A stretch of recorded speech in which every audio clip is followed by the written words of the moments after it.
Hi everybody. Remember when we talked about me wanting to put an ADU in our backyard?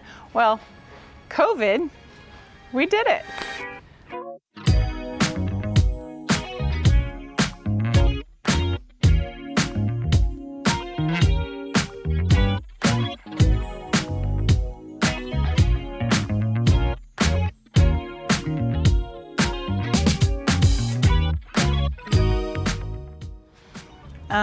There were a bunch of different choices that we had to make in this, so I'm going to give you a little tour and come along.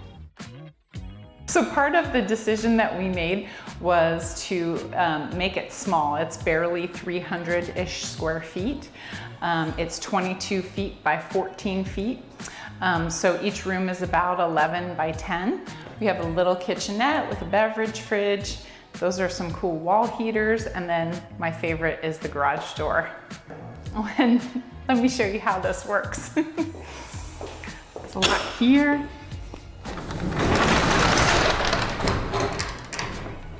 Which is really cool because this faces south, so it gets a ton of natural light. So some of you who've done construction before are going to understand this. When I make decisions in construction, I try to match high with low, meaning these are just standard IKEA cabinets, but they're custom pools, so the handles make it look a little bit fancier. And then this is a quartz countertop, which is a bit more expensive, but because it's just such a small space, it was relatively affordable. The other thing we splurged on was the tile. We wanted something that was, you know, kind of cool, but also had some timelessness to it. And then the open shelving really set it off. We made a couple mistakes, as you do. So that's why there's blank holes in the wall right now. We set it up, we're gonna put speakers so that we can have outdoor music.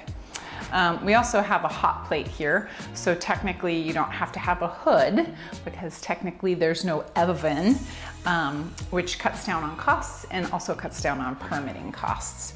I mean, that thing does a great job of boiling water and it's kind of all we needed it for. So it worked out well.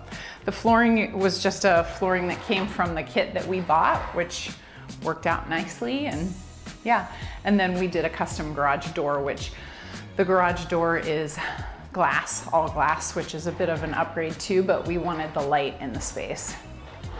So we just got a kit online. I spec'd out a bunch of them and I liked this one because there was just a blank box, which was easy enough to customize. We'll put the link in the comments below so that you have access to it if you want to check it out too. So we actually made a custom bathroom. This was never intended in this kit that we bought. The way that they had it laid out, it took up half of this space, so we didn't want that to happen. So we made it as economical on space as possible, and that's why we did the glass surround to kind of make it feel airy and open. And you know, the floating sink, which helps a lot. And then we splurged, of course, on the glass, and then the tile was super expensive as well. But you know, it's just a regular old tub. And then this is the water closet. And to be honest with you, I wanted this box to line up with the shower. It didn't, because this is code. You have to have a bath room have that amount of space for the toilet. So we had to do this even though I didn't want to. And then this space is going to be a bedroom / workout room. Matt's got his trainer set up for exercising, and then we're gonna have a Murphy bed that comes out of the wall so we can use it as a dual use space. Thanks so much for tuning in to this one. I have a sweet spot in my heart for it because we were just talking about this a little while ago in past episodes about how I wanted to build this, and so it's so cool to see it in real life and completed. We're gonna use it for an Airbnb, we're gonna use it for guests, and obviously Matt's gonna use it to work out in the winter, so it's gonna be a really useful, flexible space. Thanks so much for tuning in. We'll see you next time.